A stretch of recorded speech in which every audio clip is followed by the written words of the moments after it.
Alô, som. Alô.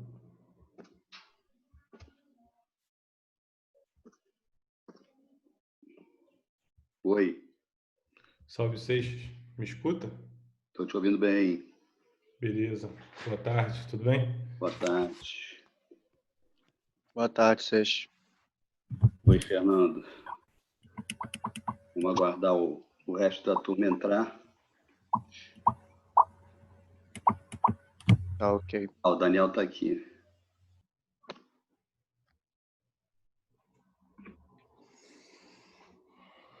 Então, aguardar o Pedro entrar. Beleza? Beleza. Então, Otto, se tu quiser já ir botando aí a tua... Então, boa tarde para vocês.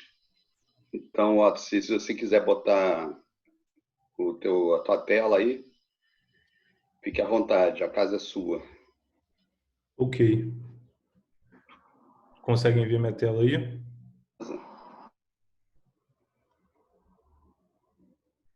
Consegue. Deixa eu só reduzir esse carinha aqui, né? Acho que é isso. Pode começar? Tá todo mundo aí? Não, vamos aguardar o Pedro, né, que ele ainda não entrou. Ah, beleza.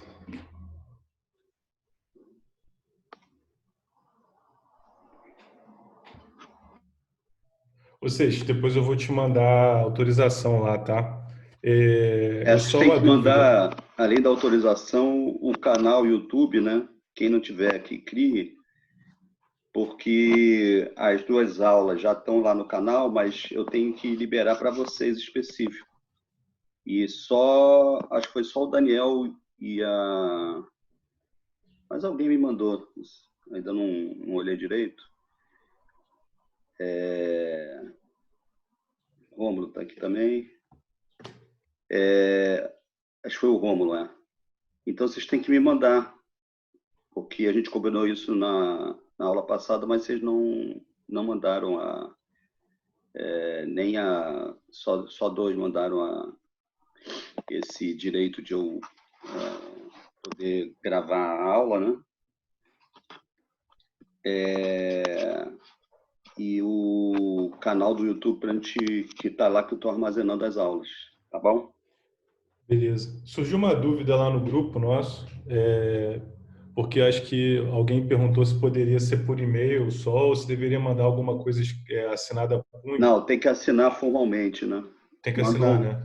Faz um documento assinando formalmente. Tá bem. E aí me manda. Pode ser assinatura eletrônica ou tirar uma foto do que vocês imprimirem e assinarem, qualquer maneira, tá valendo. Tá, beleza. Quando eu terminar aqui hoje, eu já vou fazer isso de uma vez. Tá bom. Então, até agora o Pedro ainda não entrou, embora eu tenha entrado em contato aqui, mas ele ainda não entrou. Vamos guardar uns minutinhos, que ainda falta um para as 3, né? Uhum. A Isabela falou boa tarde aí no chat. Boa tarde, Isabela. Tudo bem? Boa tarde.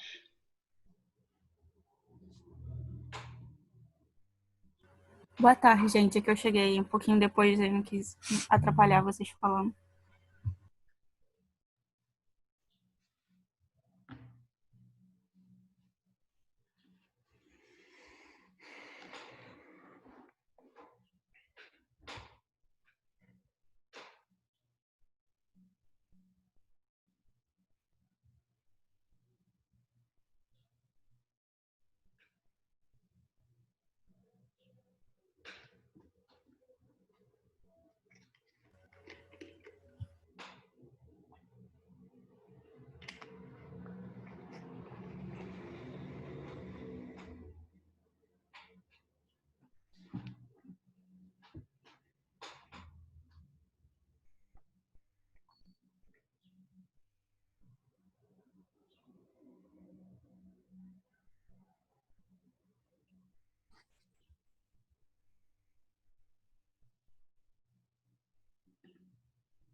Deixa eu mandar um oi aqui pro Pedro, que ele não está entrando.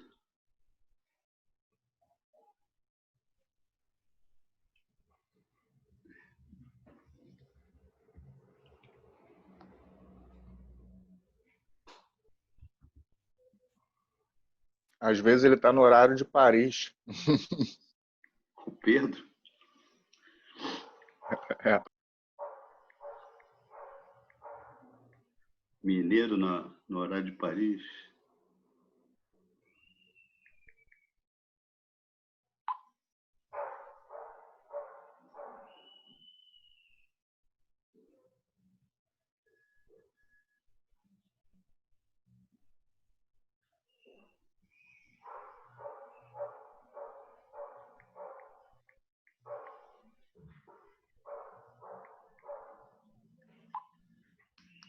Opa, apareceu ele.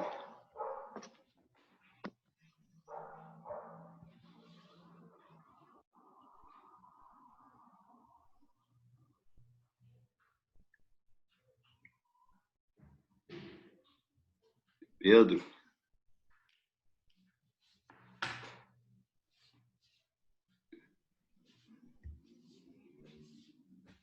Aqui para mim ainda aparecem 6 participantes.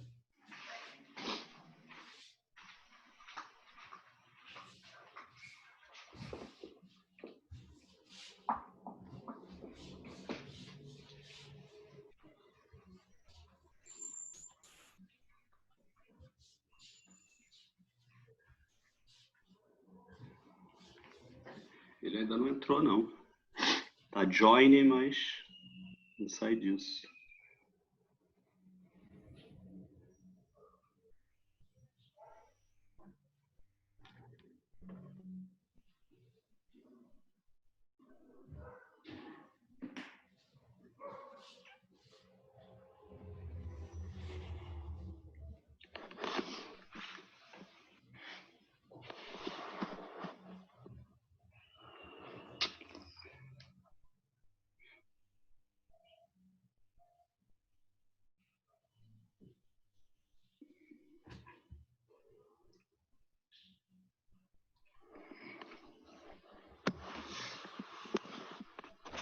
Bom, o que está vindo com o Pedro? Tá enrolado aí para entrar. Agora apareceram 7 participantes. Ah, então ele deve estar aí. Ah, não, mas aqui para mim aparecem 6 só. Bom, aqui para mim apareceram 7, agora...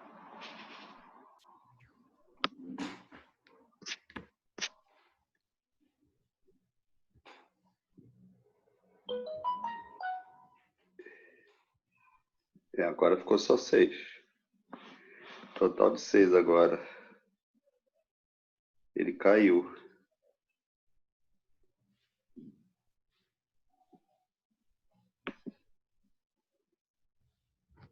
Deixa eu ver. Vou mandar alguma coisa aqui pelo Zap.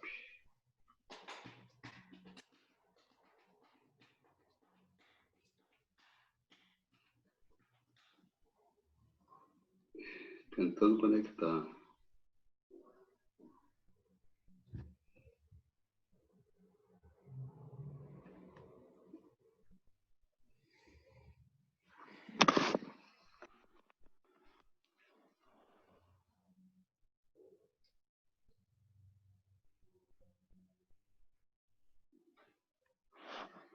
Bom, eu vou fazer uma pequena introdução, enquanto, se ele não conseguir entrar, a gente começa assim mesmo. Então, a gente viu na aula passada, em que a Isabela foi a condutora, né?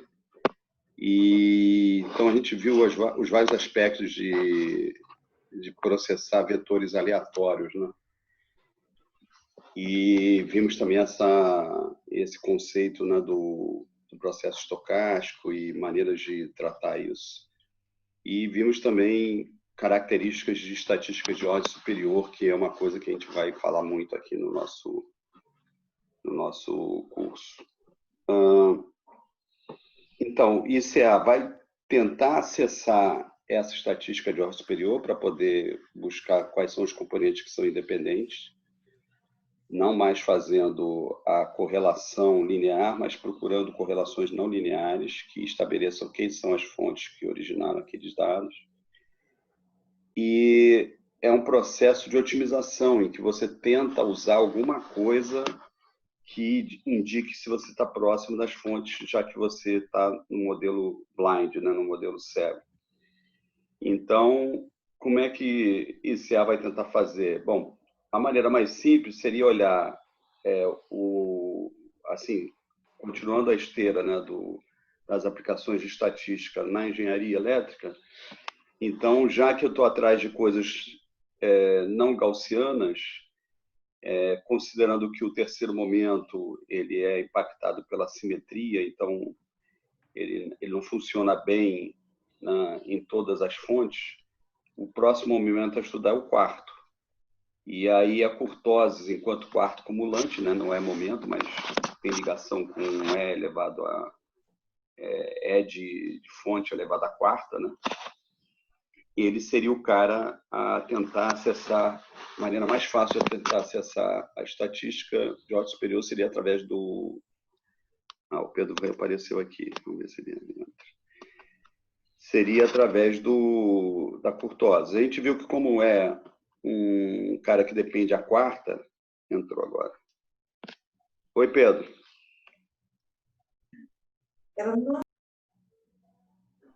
Pedro? Opa, acho que agora deu, né? Agora deu. Beleza, cara. Tava aqui enrolando a turma enquanto você não chegava. Pô, deu algum erro louco nesse aplicativo aqui, que ele tava só preparing meeting e não entrava na porcaria da meeting, né? Tive que iniciar o aplicativo aí. Tá, beleza. Então, como eu vinha falando, já que toda a estatística de gaussianidade veio, né, da segunda ordem, né, da variância, a tentativa agora seria com a kurtose fazer esse papel. Porém, a kurtose, como a gente viu que depende de uma potência 4, ela é muito dependente, né, de efeitos de outlier.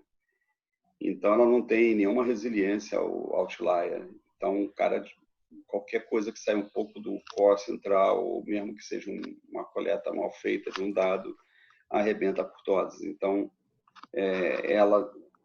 ela é usada, mas não deve ser usada, porque a não ser que você tenha muita certeza que não tem nada disso acontecendo. Mas, no momento, pensem nela como sendo a função. Então, a gente procura coisas que tenham kurtoses que não sejam de gaussianas. Então, a gente vai definir supergaussianidade, uma função, uma PDF que seja mais aguda do que a gaussiana, e subgaussianidade algo mais platô, por exemplo, uma uniforme, né? Poderia ser uma subgaussiana. Então, com isso eu controlo. Agora, eu preciso otimizar, né? Quanto mais longe eu tiver de uma gaussianidade, provavelmente mais perto eu estou da fonte. Então, começam a aparecer esses problemas de otimização. Não sei se alguns de vocês estão fazendo otimização natural ou não. Eu estou fazendo, eu Otto. Otto. Mas alguém está fazendo? Não. Então, o Otto fazendo a otimização natural, vê que tem um curso dedicado, né, a essas ideias do ponto de vista da inteligência computacional. Mas aqui ele vai tentar recuperar os créditos mínimos para poder seguir adiante. Então, o Otto vai tocar essa parte da otimização e a gente vai ver, por exemplo, o gradiente natural, que é uma coisa bem interessante para vocês começarem a abrir, né, as portas da percepção. Não sei se vocês conhecem, mas Portas da Percepção é um livro do Aldous Huxley, dos anos 60, em que ele toma mescalina e começa tem um cara, amigo dele, que toma nota de tudo que ele fala, que ele vê. Então, chama as portas da percepção. Então, abrir as portas da percepção é abrir bastante, né? O mundo da estatística de ordem superior abre um caminho assim muito amplo, né? Nesse road, digamos, de aplicações da estatística, né? Vocês vão começar a pensar em coisas que vocês jamais imaginaram ou pensaram. Então, é interessante ver também esses aspectos, como, por exemplo, a otimização natural e, em particular, esse gradiente natural, que vocês vão ver ele referido e mais falado com bastante frequência nesse livro. Tá bom? Então, Otto, vai que Vamos lá. está no comando. Beleza. Bem, então, como o Seixas introduziu aí, toda essa discussão está no capítulo 3 do livro do Oya. E, bom, aí introduzindo, né, trazendo algumas coisas que a gente já tinha discutido lá no capítulo 1, a principal tarefa dos modelos de CA é estimar essa matriz separadora W, que nos retornará as componentes independentes. Como a gente não conhece, né, os sinais subjacentes, a gente não é capaz de encontrar esses valores de uma forma fechada. Então, uma forma de tentar encontrar essas matrizes é através da minimização e maximização de funções custo, que é exatamente aí o que o Seixas acabou de falar. Mas só deu uma introduzida também para fazer esse link com a aula passada, né? E aí, então, com essa motivação de maximização e minimização de funções multivariadas, com e sem restrições, é o tema da teoria de otimização, e o capítulo 3 tem o objetivo de abordar algoritmos iterativos, né, de otimização e essas suas propriedades. No início, ele faz uma revisão de algumas ferramentas que a gente vai precisar para estar discutindo esses algoritmos. Então, vai passar por vetor gradiente, matriz de gradiente, expansão de Taylor. Expansão de Taylor aqui, né, porque muitos desses algoritmos supõem alguma aproximação de Taylor. A parte 2, ele está falando de otimização sem restrição. Aí é gradiente descendente, aí aprendizagem de segunda ordem, o gradiente natural aí que o Seixas falou, descendente estocástico, fala um pouco de convergência dos algoritmos estocásticos em linha, que aqui está online, né? E por último, fala de otimização com restrição. Um detalhe aqui é que no livro ele fala natural e relativo no mesmo capítulo, na apresentação eu separei em 2, e a gente também vai perceber que à medida que a apresentação foi evoluindo, a gente vai estar mudando algumas hipóteses, né, em relação ao primeiro, que é o gradiente descendente, e aí nessa mudança de hipótese a gente entra em num outro conjunto, né, de algoritmo interativo para tentar resolver o problema. Então vamos lá. Começando com o vetor gradiente, né, acho que essa definição aí a gente tem lá do cálculo, que aí seja uma função escalar de m variáveis. Aí aqui eu estou definindo o vetor W de input, né, W1 até WM, como vetor coluna, para economizar espaço nos slides e também, né, porque facilita na hora de mostrar aí as informações. Assumindo que G é diferenciável, o vetor gradiente nada mais é do que a derivada em relação a cada elemento W1 até WM de input, né? Então, essa notação aqui nada mais é do que no final a gente vai ter um vetor com os valores da derivada para cada elemento aí do vetor de entrada. E aqui o livro ele não deixa isso explícito na parte do gradiente, mas eu já fiz questão de colocar porque isso vai ser útil para a gente lá na frente, que é que o vetor gradiente é aquele que retorna direção e sentido de maior crescimento de uma função g, né, em um dado ponto WM no espaço euclidiano ortonormal. E aqui também eu destaco essa questão do espaço euclidiano ortonormal, justamente por essa abertura de porta que o gradiente natural vai trazer para a gente, né, que é quando essa hipótese aqui é quebrada. Mas então aí essa definição ela vai ser importante para gradiente descendente, entre outros métodos que a gente vai estar vendo aí para frente. Além disso, para alguns modelos do capítulo será necessário o conhecimento da matriz hessiana, que nada mais é do que o gradiente de segunda ordem da função g, né?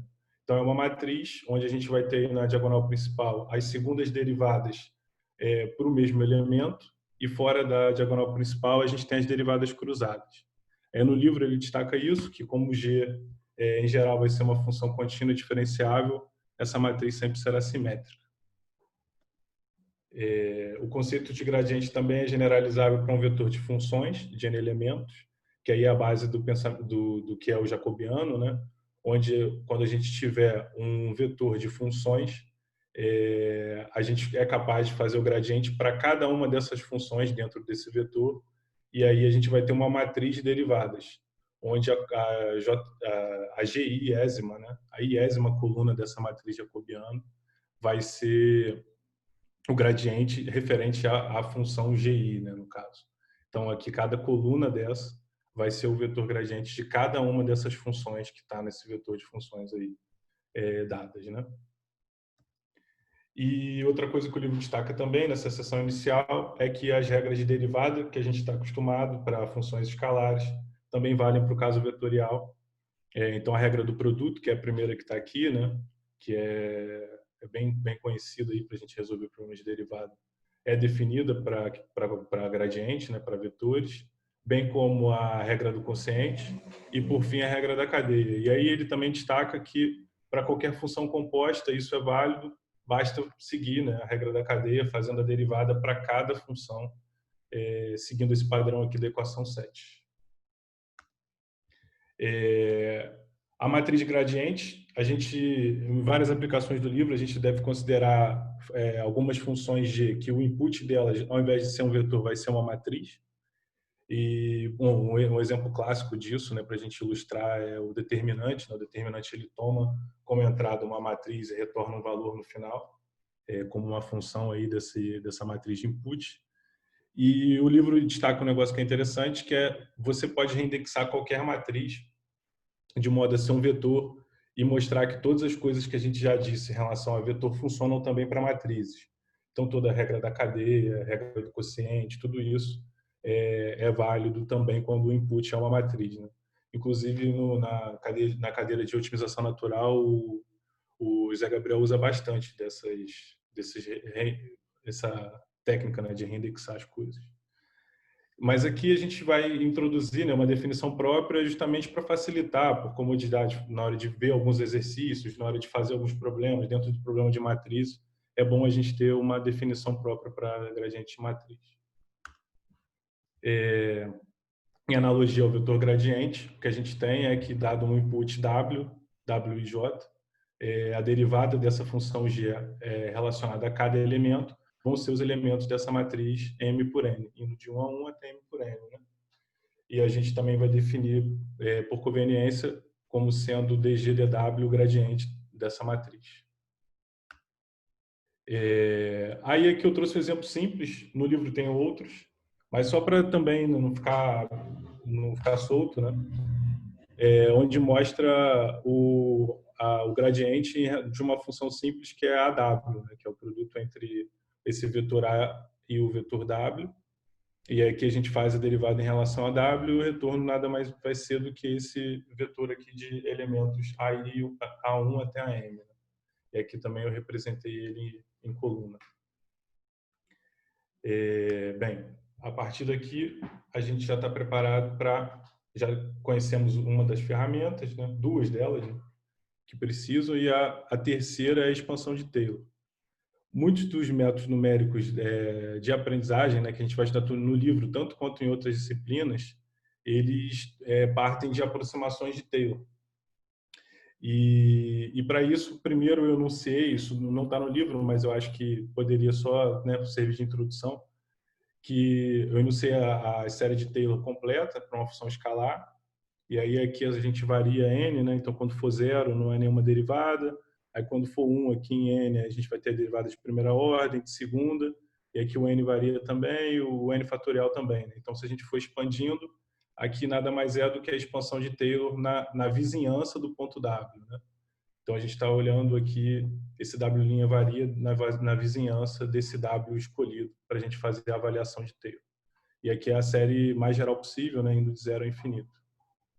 O livro já apresenta o caso vetorial, onde a função tem como input, né, o vetor indo de W1 até Wm, e ele expande até a segunda ordem, onde a gente aqui tem o vetor gradiente, né, de primeira ordem, multiplicando a diferença de W' por W. Isso daqui é uma subtração de vetores.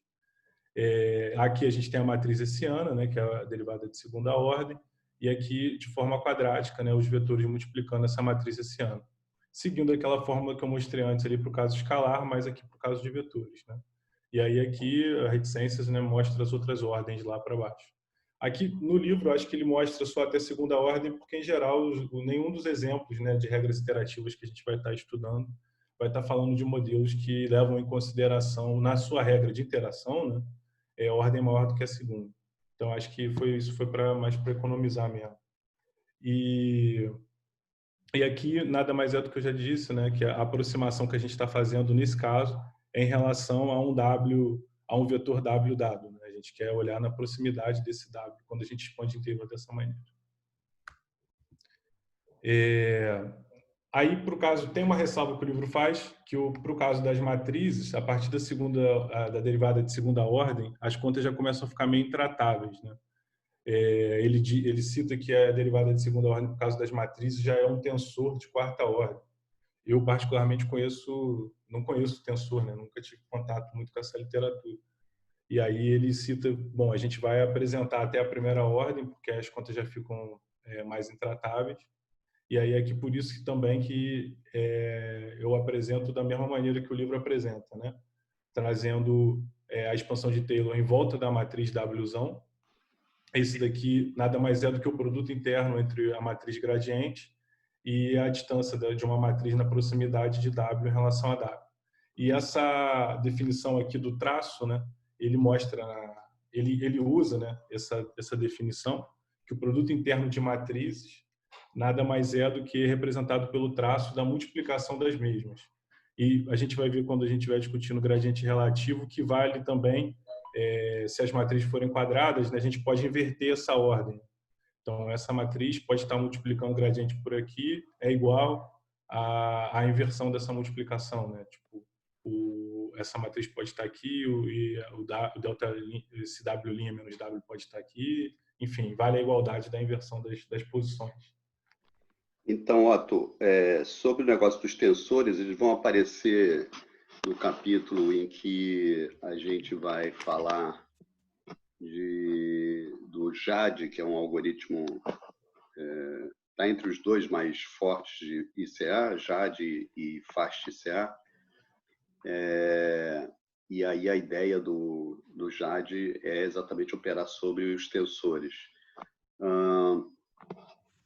Isso depois, se vocês vierem a fazer o curso de separação cega de fontes, né, que é o outro algoritmo forte em BSS, em separação cega, né, o NMF, que é um curso que agora você relaxa então a hipótese de dependência e procura fontes que possam ser dependentes. Então é bem mais complicado, né, porque você já não tem mais o guia da independência, que vai se revelar ao longo do curso um guia bastante útil, né, para essa operação de achar as fontes originais. E aí realmente a gente trabalha muito com os tensores. Então, tensor, quase sempre na minha formação, sempre que eu achei que uma coisa não servia para nada, passado o tempinho eu usava a beça, aquela porcaria. Isso começou logo no ensino médio, né, que eu fiz Cefet, aprendi tangente hiperbólica, seno hiperbólico, né, funções hiperbólicas. Eu pensava assim, caramba, isso aí não deve servir para nada, né? E depois a área de machine learning passou a usar a beça, essa parte de tangente hiperbólica. E na graduação, um curso que muita gente faz na engenharia elétrica e eletrônica é o curso de mecânica, em que você tem estática, tem dinâmica, é um curso bem complicado, muita gente leva pau no final desse curso. E no curso que eu fiz, o livro básico era de mecânica mesmo, né? E aí ele ensinava esse negócio de tensores. E aí eu falava com meus colegas, na época era um curso então do básico, né? Tinha gente da mecânica, falava, vocês são malucos, cara, isso aí não vai ser usado por ninguém, só vocês mesmo. Rapaz, depois a processamento de sinais começou a ter problemas de representação, porque, por exemplo, num problema de Brain-Machine Interface, que você precisa, né, identificar quais são os sinais mais importantes que estão numa dada ação do cérebro, né? você tem muitos sinais e muitas fontes, né, áreas de onde você está. Bom, ele disse aqui que a gente vai ficar sem, vai parar, né? Eu acho que dessa vez ele está, acho que o grátis agora ele vai passar a utilizar os 40 minutos, porque ele está querendo que eu faça o upgrade, né? Acabou a brincadeira, né? Vou ver o que vai acontecer. Bom, se acontecer isso, eu chamo vocês de novo, né? Vocês tentam entrar de novo, né? Em 10 minutos ele suspende, né? No José Gabriel tem acontecido isso. Em 10 minutos ele corta, mesmo se ele estiver falando. É, Aí ele dá um tempo de 2 minutos para voltar. tá. É. Então ficamos no suspenso, tomando café, alguma coisa assim. Bom, de fato é que surgiu essa situação em que você tem que processar sinais que vêm de diferentes áreas, diferentes sensores, e aí a ideia só de matriz e vetor passou a ser insuficiente. Então, o que é o tensor? A ideia é muito simples, né? Se você tem o tensor de ordem zero, que seria um escalar, escalar não tem jeito, né? Você pode ter positivo, negativo, inteiro, não inteiro, mas é apenas representado por um número. Aí depois no vetor, aí você já tem a dimensão 1, né? Em que você agora pode expressar um cara, mas ele, quer dizer, ele só pode crescer ou no sentido da coluna ou no sentido da linha. Agora, a matriz, ela como é um tensor já de ordem mais elevada, ela poderia acomodar dois tipos de informação. A gente para no nível em que a matriz é de segundo nível, mas ela pega o escalar. Mas como ela é de segundo nível, ela pode pegar o vetor também. Então, o tensor tem sempre essa questão. O cara de mais alto nível vai ter acesso à informação que está mais abaixo. Então, você vai ter matrizes que utilizam, então são tensores que vão utilizar o escalar, e depois vai ter um outro tensor em que a matriz agora ela não é formada por escalar, é formada por vetores. É como se eu desse uma profundidade na matriz. E aí depois tem o de nível 3, que aí pode ser escalar, vetor, matriz, ou matriz com vetor dentro.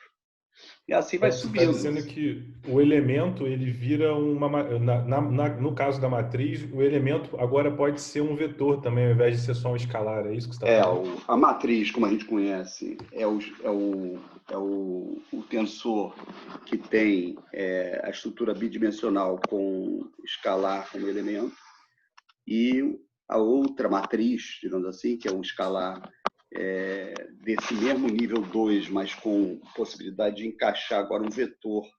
Então, agora essa nova matriz ela tem vetores como elementos, não mais. Então, é como se você imaginasse agora uma terceira dimensão dessa matriz em profundidade. Entendi. Entendeu? E esse seria o tensor de qual ordem, vocês? Aí, cara, tem o tensor de ordem 0 é o escalar, a ordem 1 é o vetor, a ordem 2 é a matriz, com o escalar. Eu não sei se esse é o ordem 4, já não me lembro exatamente Entendi. a classificação, mas a ideia é sempre, cada vez que você sobe, aí você tem os tensores que acomodam todos os anteriores. Então, vai ter o tensor acima da matriz, que vai ser um cara de terceira ordem, né? E aí ele vai ter escalar, vai ter esse tensor com vetor, vai ter esse tensor com matriz, esse tensor com matriz e vetor, e assim vai subindo. Isso é uma maneira muito interessante de você representar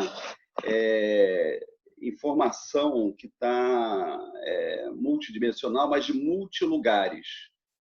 Então, daí que recuperou-se essa ideia do tensor. E, bom, da mesma maneira que eu digo para vocês que essa ideia de você trabalhar com variância já é do passado, os tensores, muito provavelmente, em pouco tempo, vão substituir completamente os vetores e as matrizes. A gente não vai estar falando mais de vetores e matrizes. E, claro que tensores, né, por exemplo, o vetor, você tem produto escalar e produto vetorial, né? Que já é uma coisa esquisita, já não é só um vetor. Escalar gera escalar, mas vetor pode gerar escalar ou vetor. Então, vocês podem pensar que vão ter zilhões de produtos em tensores, e é verdade, tem uma porrada, muitos. É uma loucura. Entendi. Mas isso também é usado pelo processamento de sinais, porque agora você tem uma série de produtos que podem se adaptar, né? Por exemplo, tem produtos do tipo elemento a elemento. Então, você sai dessa... Você cria uma álgebra com potencial. Lembrando, né? A álgebra é o lugar onde você mata problema. Os outros todos não resolvem problema. Quem resolve o problema é a álgebra. Então, ter uma álgebra com essa flexibilidade, esse potencial, né, de acomodar inúmeras formulações, abre um caminho espetacular. E o BSS vai aparecer com isso, né, processando tensores. Agora mesmo a NVIDIA, né, que entrou muito na moda por causa dessas GPUs usadas em Deep Learning, ela tem dos claims dela, né, de comerciais, da qualidade dos produtos dela, é que ela faz processamento tensorial. Se vocês olharem lá no site da NVIDIA, vocês vão ver que ela tenta, né, capitalizar essa ideia, né, dos tensores. Isso vai reaparecer depois que o JAD vai trabalhar não mais com os autovetores e autovalores que vocês conhecem, né? Acho que vocês todos sabem o que é um autovetor. Ou seja, quando você transforma o vetor, ele sai uma réplica, nessa base ele sai uma réplica dele mesmo. E o JAD vai trabalhar com as automatrizes, que agora vocês acham natural, tá certo? Automatriz, você opera sobre matriz, sai uma réplica dela. Repara que é tudo muito, muito atraente do ponto de vista de expandir a ideia. Tá? Então, vocês vão expandir no sentido... Por isso que eu falo que As Portas da Percepção é um bom livro para vocês lerem, para acompanhar o curso. Vocês vão expandir da estatística gaussiana para a estatística não gaussiana. Vocês vão expandir de vetores e matrizes para tensores. Vocês vão expandir a sensibilidade que vocês vão ter no processamento, porque agora vocês vão ser capazes de ganhar o processamento cego, né? E todo mundo fala que os cegos têm uma sensibilidade tremenda em outros sentidos, né? Já que eles não têm a visão. E vocês vão também começar a mexer com espaços curvos, coisas curiosas, né? Que realmente vão ampliar bastante a visão de vocês, né? Transformações com estatística não linear. Agora vocês vão começar a pensar em PDFs de uma maneira que vocês nunca pensaram antes, né? Operar PDFs, medir distâncias entre PDFs, calcular qual é a informação que uma variável estatisticamente tem da outra. Isso tudo abre muita cabeça, esse curso tem essa vantagem. Claro, tem um custo que é complicado, mas se vocês pensarem, pô, olha só que mundo interessante que vai se abrindo, né? Bom, não sei se foi só um spoiler do que vai aparecendo aí nesse lado dos tensores. Segue aí, Otto. Vai cair agora. Eu sigo e aí deixo cair? Deixa cair. Faz que nem Instagram. Tá. Caiu. Beleza. Então vamos lá. Aí aqui a gente já está pronto, né, depois de revisar essas ferramentas, para entrar no primeiro método de otimização sem restrições, que é o gradiente descendente. O gradiente descendente nada mais é do que um método interativo que tem por objetivo encontrar o valor W, que retorna o mínimo de uma dada função custo J. Essa função custo, a princípio, a gente não vai assumir nenhuma forma para ela, né? Na frente a gente vai até usar algum exemplo, mas a princípio vamos trabalhar com um caso geral. E para o gradiente descendente é assumido que a expansão de Taylor de primeira ordem é válida, né? Como eu já tinha dado um sabor antes. Então, o processo segue da seguinte maneira. A gente parte de um W0 inicial e caminha na direção do mínimo local ou global dessa função custo J. E a gente busca o máximo decréscimo possível a cada iteração. Então, a regra, né, que segue a iteração do gradiente descendente está na equação 15, né? E para garantir esse máximo decréscimo possível, a gente vai usar a definição